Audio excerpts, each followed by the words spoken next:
Oh. This is the L2C Media Network on YouTube, and this is Sports Final with Steve the Baxman Baxley, brought to you by, as usual, the L2C Media Network.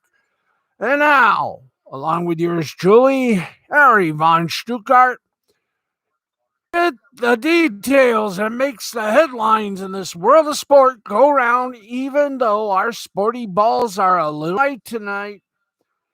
Here's the Baxman, Steve, the Baxman Baxley. All right, how you doing? Oh, I did something wrong.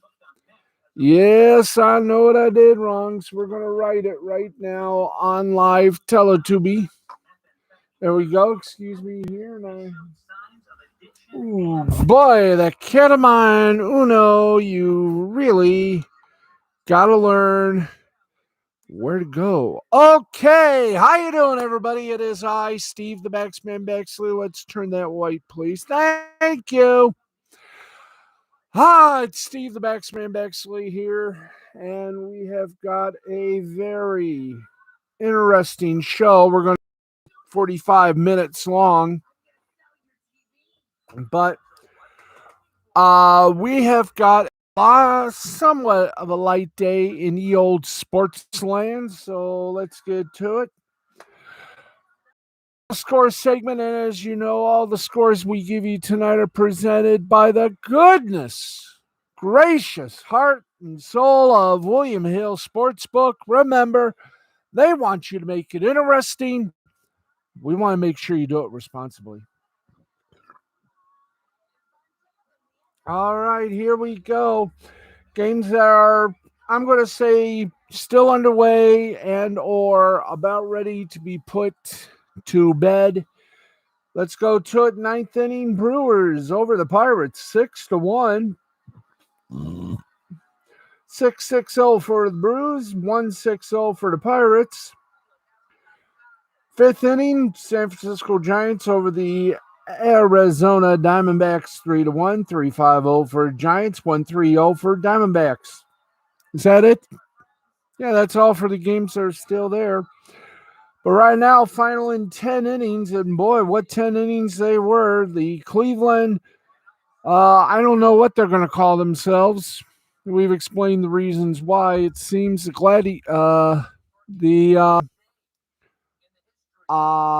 Gladiators are already taken, but they didn't realize it. So I'm just going to call them the Clevelands. Cleveland Indians over the Toronto Blue Jays 5-2, 5-0 for the Indians, 2-6-2 for the Blue Jays. Shaw with the win for the Indians. He's 4-5. Hand was the loser. He's 5-6, and Claus got his 14th save for the Indians. Yay! Baltimore Orioles beat up on the Yankees 7-1, 7-11-0 for the Orioles, 1-3-0 for the Yankees. Lopez, your winner for the Orioles. He's 3-12. Haney got the loss. He's 6-8. Philadelphia Phillies over the Washington Nationals 7-5, 7-12-0 for the Phils, 5-6-0 for the Nats. Bradley gets the win for the Phils. He's 6-1. Klobotsits gets the loss for the Nats. He's 0-1. Marlins over the Mets 6-3, 6-7-0 for the Miami Marlins or Florida Marlins, either way. New York Mets 3-7-2. Luzardo gets the win for the Marlins. He's 3-4. McGill gets the loss. He's 1-1, and Floro gets Florida with his third save for the Marlins. Seattle Mariners over the Tampa Bay Rays 8-2, 8-11-0 for the Mariners, 2-7-2 for the Rays. Flexen gets the win for the Mariners. He's 10-5. Oaxaca gets the loss. He's 2-3. Texas Rangers over the Los Angeles Angels 4-1, 4-5-0 for Rangers, 1-3-0 for the Angels.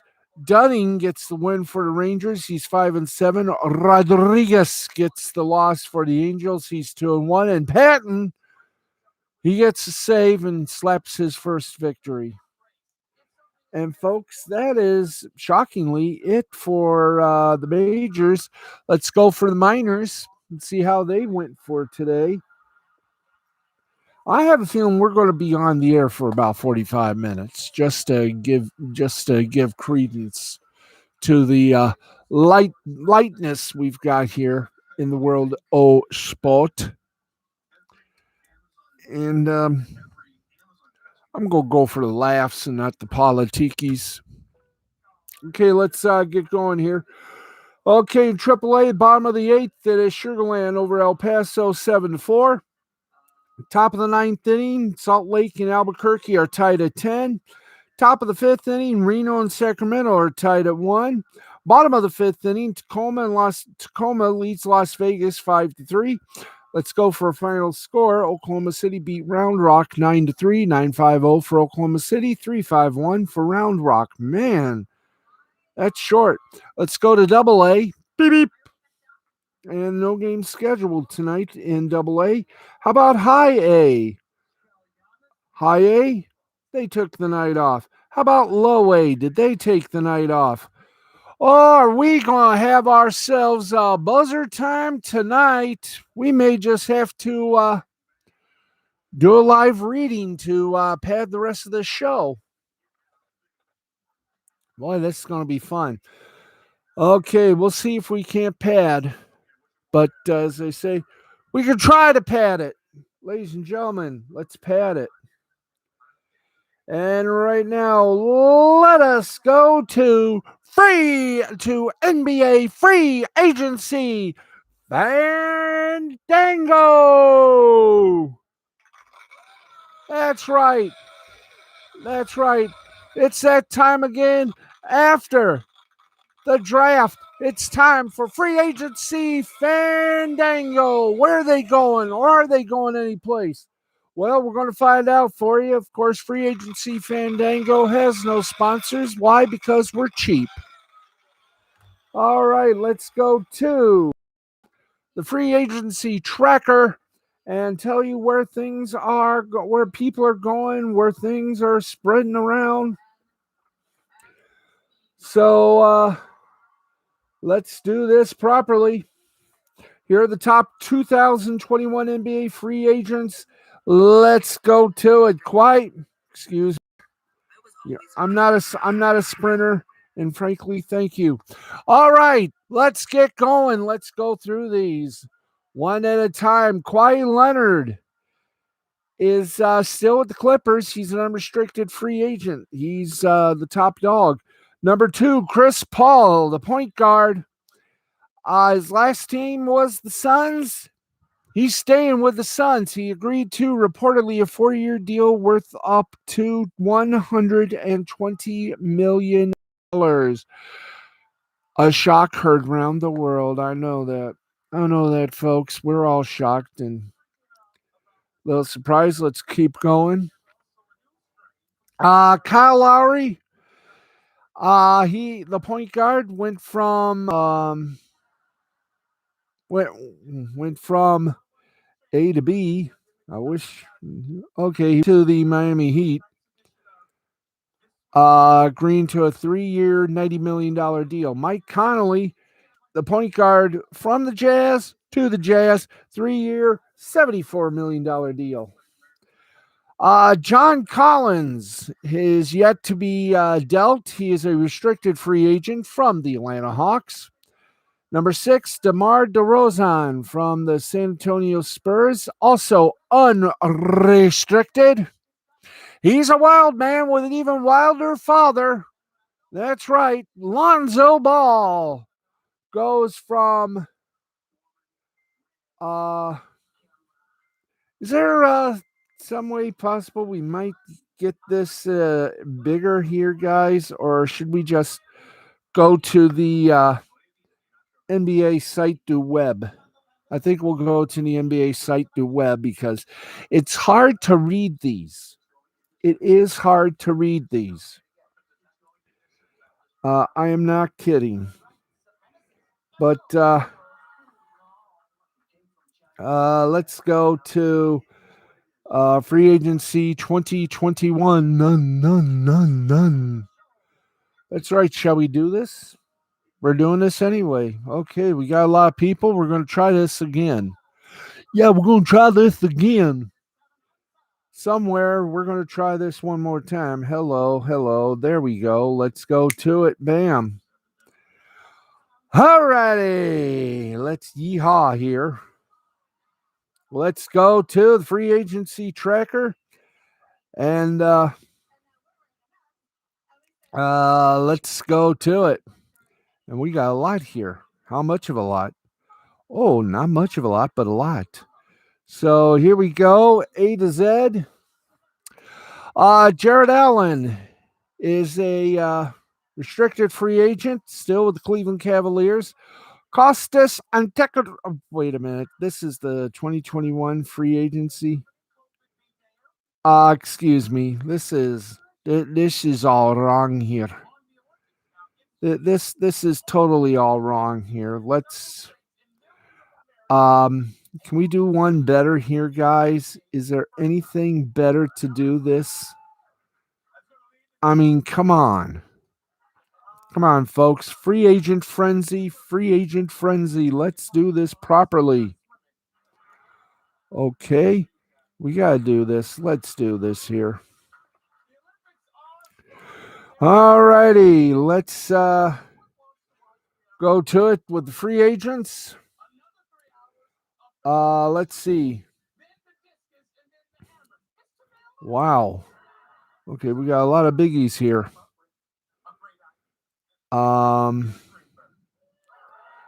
Okay, do we have, come on.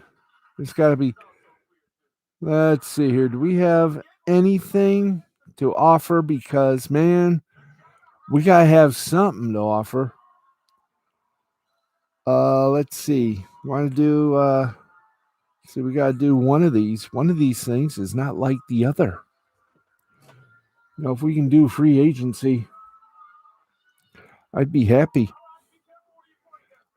All right, let's do this here. We're on August 2nd. The Denver Nuggets reached a 2-year, $17 million agreement to keep forward JaMychal Green, according to multiple reports.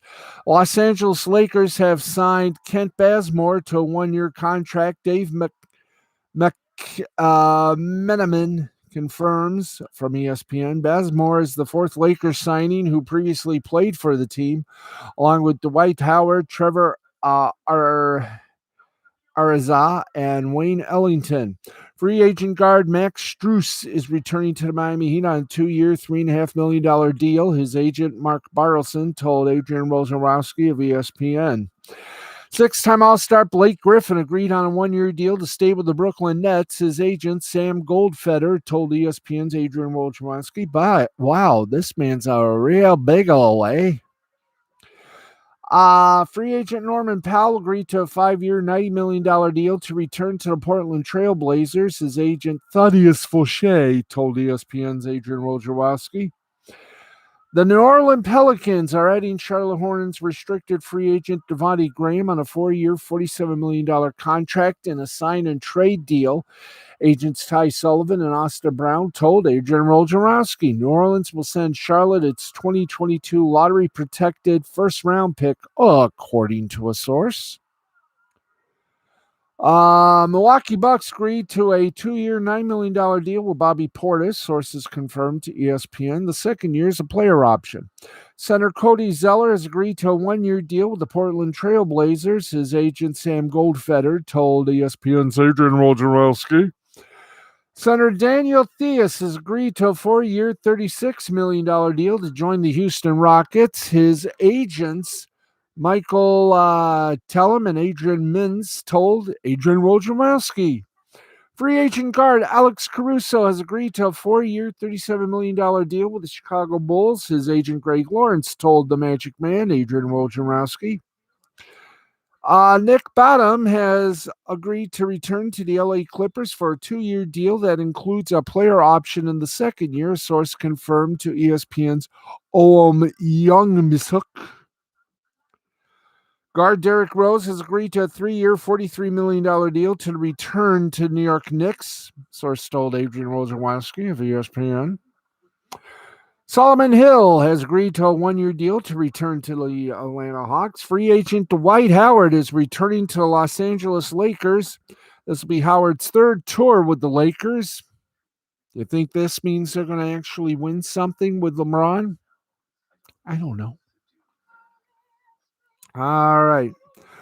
Free agent forward Trevor Ariza has agreed to a 1-year deal with the Los Angeles Lakers. His agent Adrian Mitz, Stephen Human, and Erica Ruiz told Adrian Wojnarowski.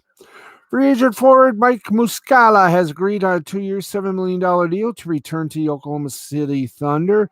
His agent Sean Kennedy told Adrian Wojnarowski, hey. Free agent forward, I've already done that.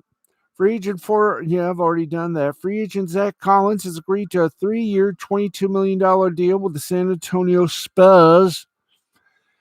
Where is it here? His agent Mark Bertelson told Adrian Wojnarowski.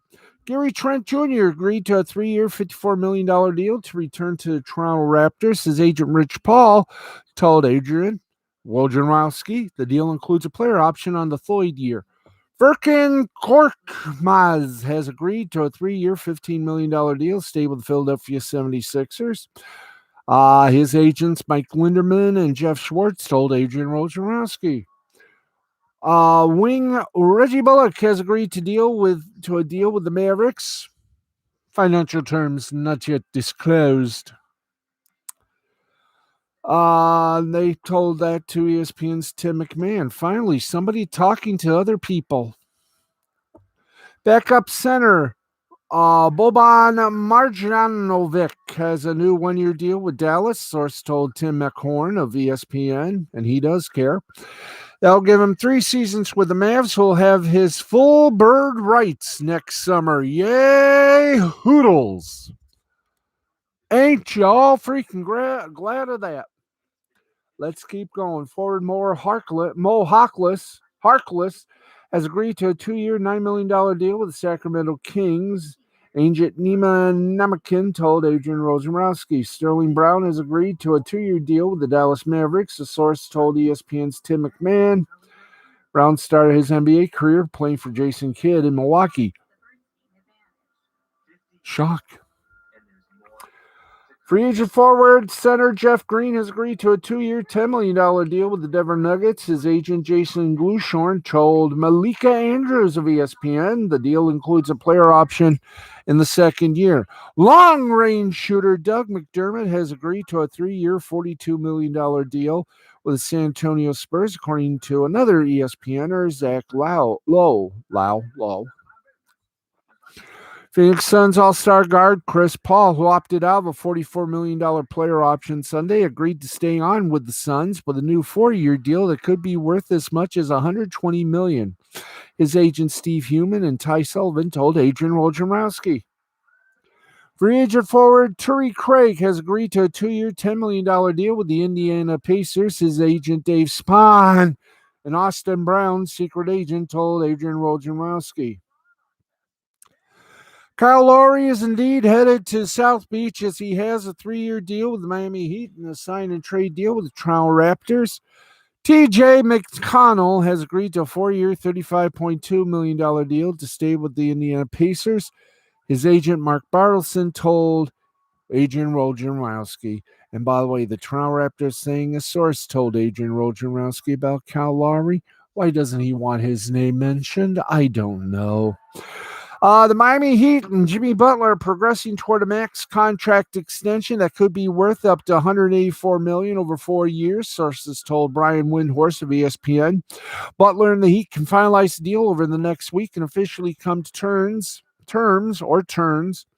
after August 6th, when he's eligible to extend the initial deal he signed with Miami in 2019. Butler is a key piece in recruiting free agent point guard Kyle Lowry to the Heat this summer. Now, the confirmed salary cap tax numbers for the 2021-2022 league year are 112.4 million for the cap and 136.6 mil for the tax threshold. Mike Conley is staying in Utah after agreeing to a 3-year, $72.5 million deal with the Jazz. Meanwhile, free agent guard Will Barton has agreed to a 2-year, $32 million deal to stay with the Denver Nuggets. Free agent Kelly Olynyk has agreed to a 3-year, $37 million deal with the Detroit Pistons. Restricted free agent free agent center Jarrett Allen has agreed to a 5-year, $100 million contract to stay with the Cleveland Cavaliers. New York Knicks made a pair of moves to retain 2 players, agreeing to 3-year deals with guard Alec Burks for $30 million and center Nerlens Noel, $32 million. Obviously, in time for Christmas, they got the best Christmas gift of all. They found Noel. Going on, moving on, in the left and the right. By the way, the move-in's part of the Lonzo Ball sign and trade. Oh, I didn't get to that. Former LSU star Garrett Temple returned to his home state as he is heading to the New Orleans Pelicans, agreeing to a 3-year deal. 2 of those years are guaranteed. A source told Mark Spears of The Undefeated, the move is part of the Lonzo Ball sign and trade deal. Oh, this one's getting fun, isn't it? Tim Hardaway Jr. has agreed to a 4-year, $72 million deal to re-sign with the Dallas Mavericks. Source told ESPN's Tim McMahon. Dallas made Hardaway a top priority, even while pursuing potential sign and trade scenarios to head Kyle Lowry. New Orleans Pelicans guard Lonzo Ball is heading to Chicago on a 4-year, $85 million deal with the Bulls in a sign and trade agreement. Rich Paul, his agent, told ESPN's Devious One, Adrian Wojnarowski, the deal could turn into a 3-way swap that lands Devontae Graham in New Orleans, according to ESPN's Ramona Shelburne. Chicago Bulls have guaranteed contracts for Thaddeus Young, $14.2 million, and Tomas Satoransky, $10 million. Bobby Marks of ESPN reports Bulls now have $96.3 million guaranteed contracts, but are technically over the cap because of the $20.2 million cap hold on Lauri Markkanen. The New York Knicks, San Antonio Spurs, and Dallas Mavericks are all the teams to watch for free agent Kelly Oubre Jr. ESPN's Ramona Shelburne reported during the Jump free agency special. Yeah, and I have a feeling one of the free agents is going to be Rachel Nichols. Anyway, let's keep going, shall we? Brian Windhorst of ESPN reported the Chicago Bulls have shown in. Oh, we've already done that. Let's see. I think that's. Oh, here we go. More. How do you like this? Former NBA guard Tyler Dorsey, a formidable EuroLeague three-point shooter, has gained interest from several teams in free agency. Dorsey played parts of 2 seasons in the NBA with the Hawks and Grizzlies. Chicago Bull guard Zach LaVine, who is eligible for a contract extension, reiterated Monday that he wants to be rewarded for his all-star level of play, but will work with the team's front office as it looks to use cap space for new talent. He has 1 season left on his contract at $19.5 million. And that, ladies and gentlemen, is free agency palooza. Even though we screw up, that is it for the palooza. La Palooza, ladies and gentlemen. That's right. Lollapalooza, Magical Bull, bibbidi bobbidi boop boopy doo. But at least it gets us closer to that goal of goals. I don't know what that is, but it's going to be fun. All right, we're at 24 minutes, so let's take a little PFC, pause for the cause, and tell you what's coming up next.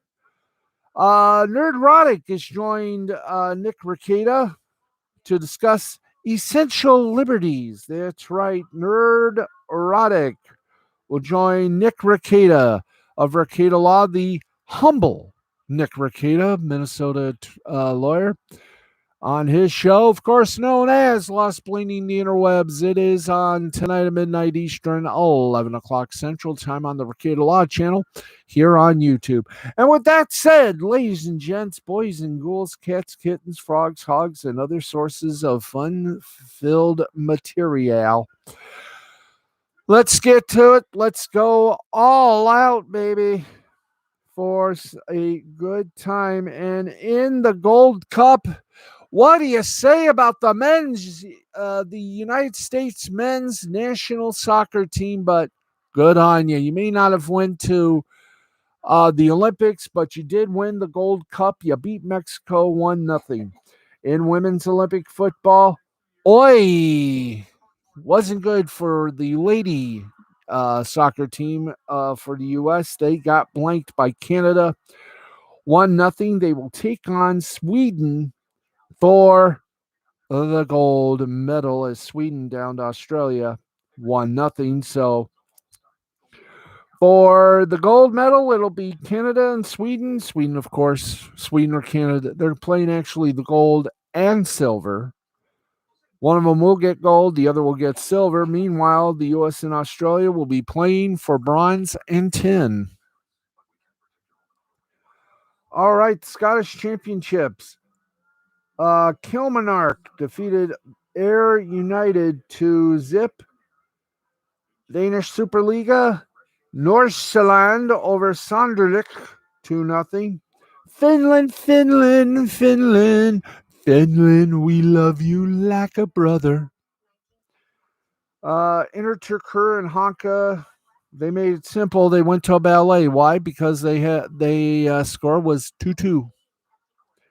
Russian Premier League, Sochi over Akhmat Grozny 2-1. Sweden, Ake beat up on Halmstad 1-0. Norrköping did away with Göteborg 2-1. Orebro over Sirius 2-1. Hey, that's pretty good. You know that? 2-1. Yazoo. Okay, let's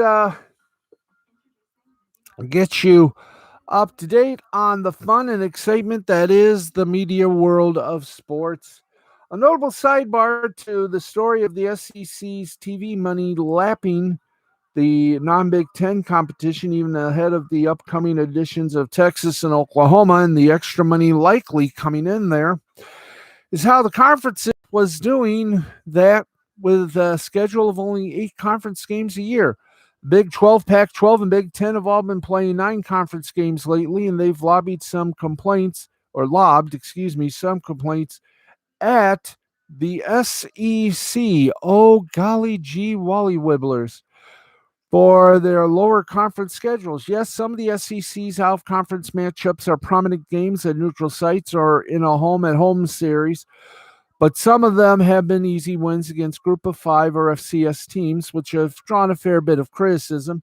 Andy Staples of The Athletic writes that the additions of the Longhorns and Sooners might prompt the SEC to go to an in-game conference schedule, which could see some of those easier and less valuable for TV games going bye-bye. While the SEC taking Oklahoma and Texas from Big 12 has caused fear and panic throughout the rest of college sports, it's possible this acquisition will push the SEC toward a move fans, coaches, and administrators in other leagues have wanted for years. When the Sooners and Longhorns arrive in the SEC no later than July 1st, 2025, but a settlement might get there sooner, say, next year, the SEC may begin playing 9 conference games in football. Multiple sources from various SEC schools confirmed this weekend that a 9-game conference schedule is one of the possibilities the league will consider as it works to assimilate Oklahoma and Texas. That means Oklahoma will still have Jim Ross as a fan, and oh boy, he'll probably be fun on when they officially enter the SEC. The league could assign permanent opponents to each team and rotate through the remaining teams. The league could split into 4 team pods and rotate the schedule that way.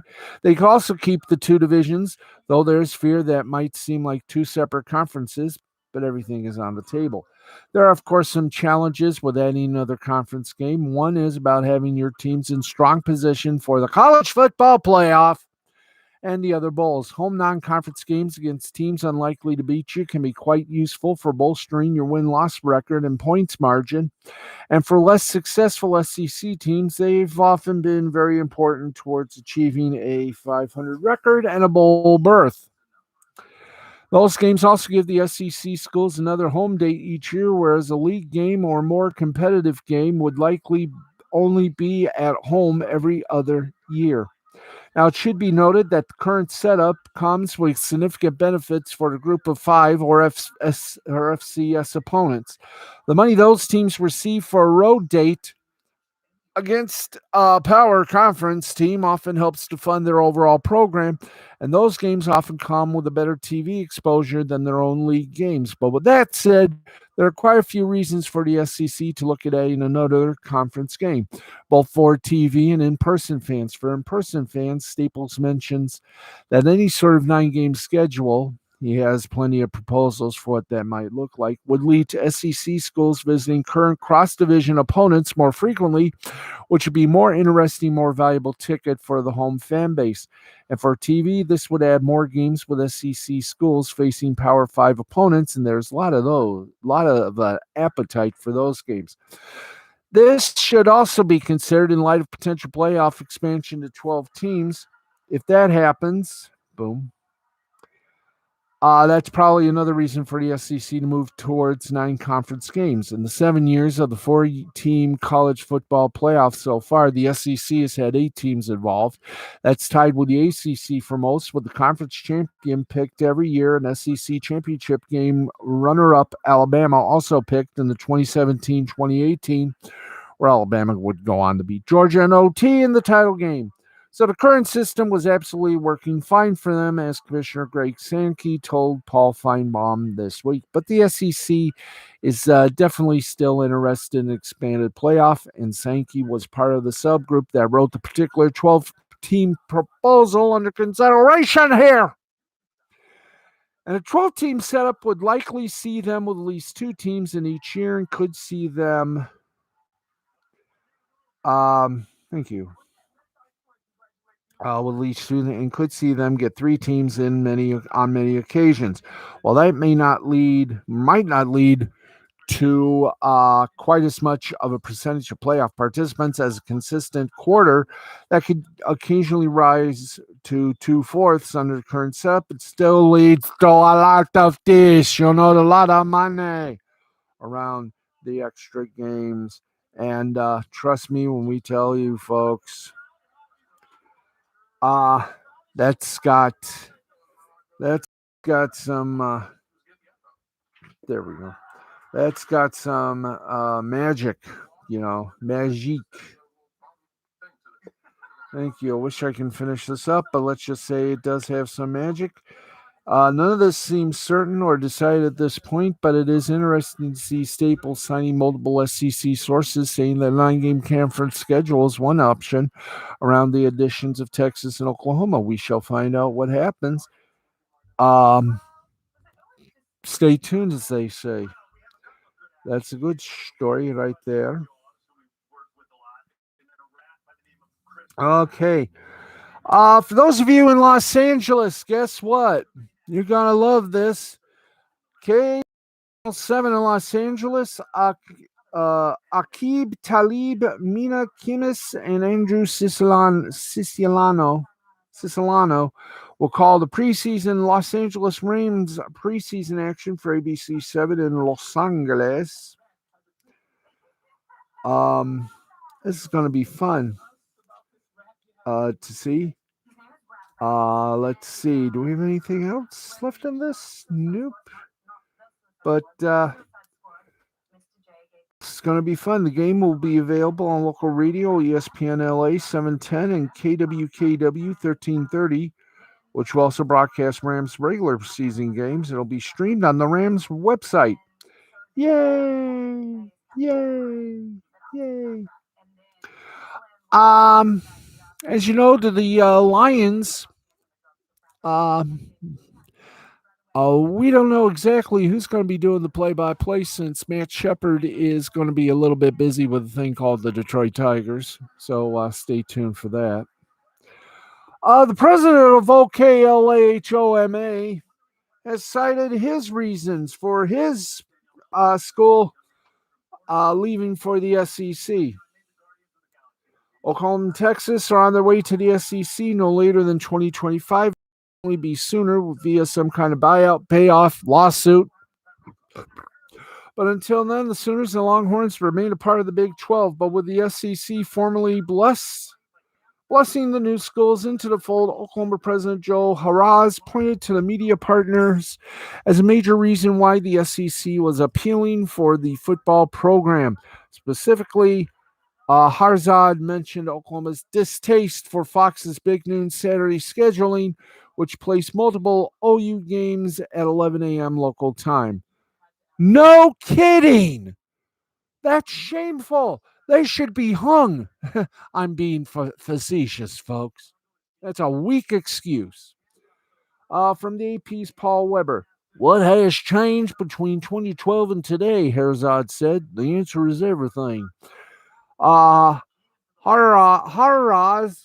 said it became apparent the Big 12 would be last in line for television networks among the power conferences when it came to landing a new TV deal. That would mean, among other issues, more or less than desirable 11 a.m. kickoffs for many games for the Sooners.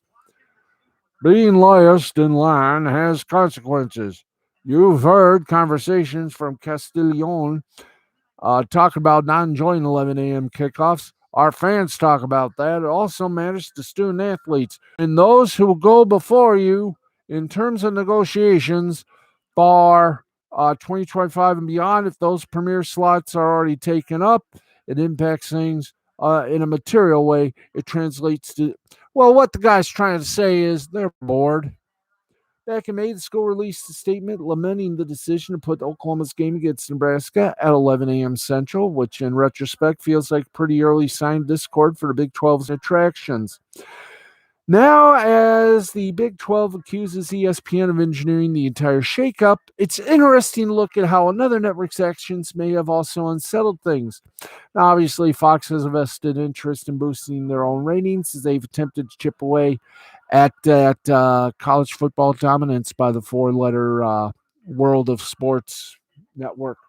A university president going in on Fox is a stark reminder that media deals and decisions really do have major repercussions and how quick it can change when that working relationship goes from alliance to adversarial. Ooh, this is going to be fun, isn't it, gang? I think it is. Okay, let us continue here. We got about time, about 2 minutes before we hit the big 40-minute range. All right. Magic Johnson's documentary series is reportedly close to being acquired by the Peacock, not NBC, but Peacock, their streaming service, for a cool $25 million. And Fox's NFL announcers, the pairings have been announced. So without reading the palaver here, let's do the rundown of the broadcast crews for Tazon. The usual victims: Joe Buck, Troy Aikman, Tom Rinaldi, and America's Game of the Week, Christina Pink on Thursday Night Football. They'll be good. Kevin Burkhardt, Greg Olson, and the GOAT, Pam Oliver. Adam Amin, Mark Schlereth, and Shannon Spake. Oh, Spaker. Kenny Albert, Jonathan Vilma, Sarah Walsh, and Lindsay Siarnik will share a sideline chore. Chris Meyer and a good friend is coming back to Chris Meyer. Yay! Daryl Johnson, along with Jennifer Hale. Kevin Kugler, Mark Sanchez, and the beautiful and lusciously divine Laura Oakman, and Mr. Magnetism himself, the Gus Johnson, with Aqib Talib and Megan Olivey will also be amongst. Also, the only change on the pre-shows is on the big Rock Daddy Blaster. That is, of course, what is that? Oh, yes. That is, of course, the NFL pre-show, the Fox NFL pre-show, Fox NFL kickoff. Where are you here? Thank you. Tony Gonzalez left Fox last month. Charles Woodson will replace him on the Fox NFL kickoff with the recently married Carissa Thompson, along with Colin Cowherd, Cooper Manning, Peter Schrager, Michael Vick, and Dave Wannstedt. So there you go. That's the Foxian folk. We'll give you all the details, and don't forget, we have the Rabbi joining us once again every Saturday night. The Rabbi audio with his predictions for the upcoming football season, as he usually does. And some good news.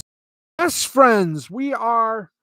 Oh, this is good news. The Ocho, ESPN Ocho, is back. That's right. This year's edition, which will air Friday, August 6th, because August 8th is the closing ceremonies of the Olympics, and God forbid you air anything opposite that. I like to air Naked Twister. That should get some ratings. Anyway,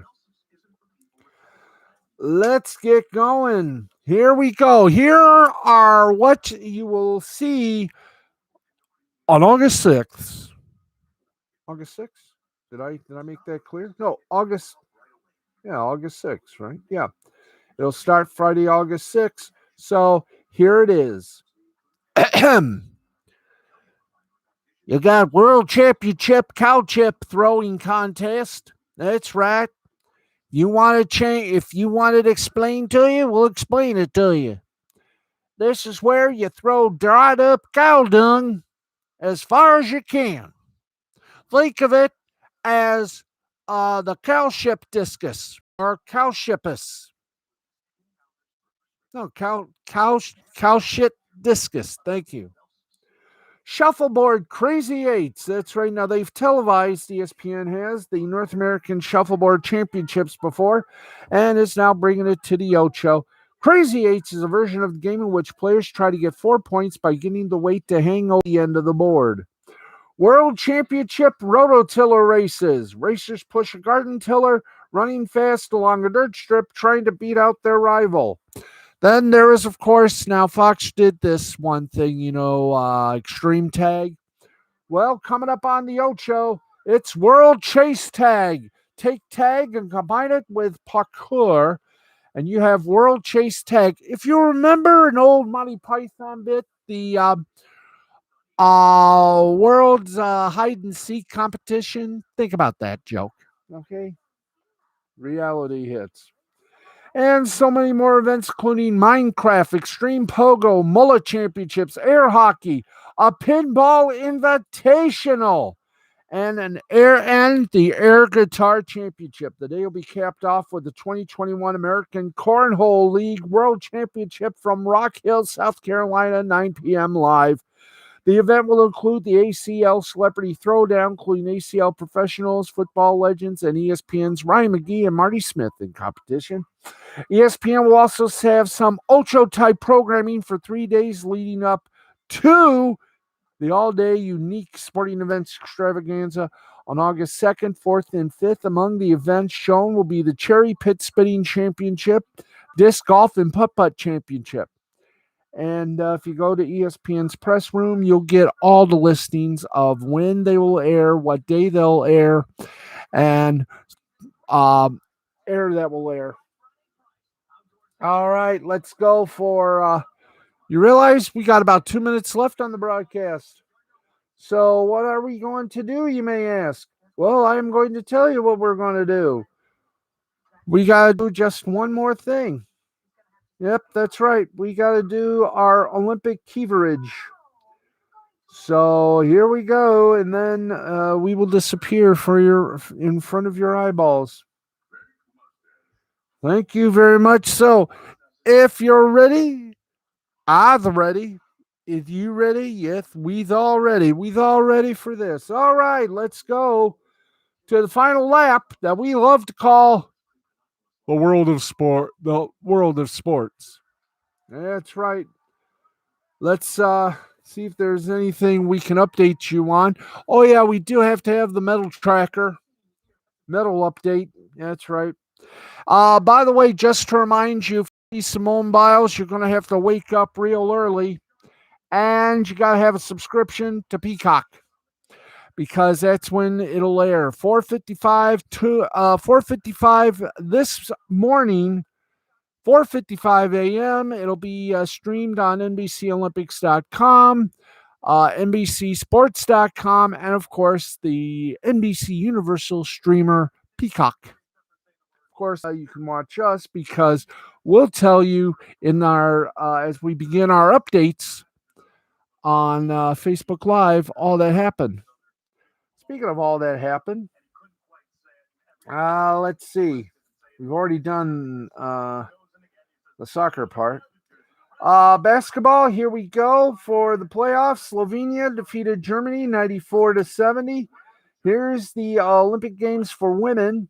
USA over France 93-82. China over Belgium 74-62. Australia over Puerto Rico 96-69, which is, as we always say, a workable number. In baseball, Japan gets the gold. They shocked the U.S. and won 7-6. And that is, unfortunately, all we got for you tonight. I know. Sad, isn't it? We've hit the 47-minute mark.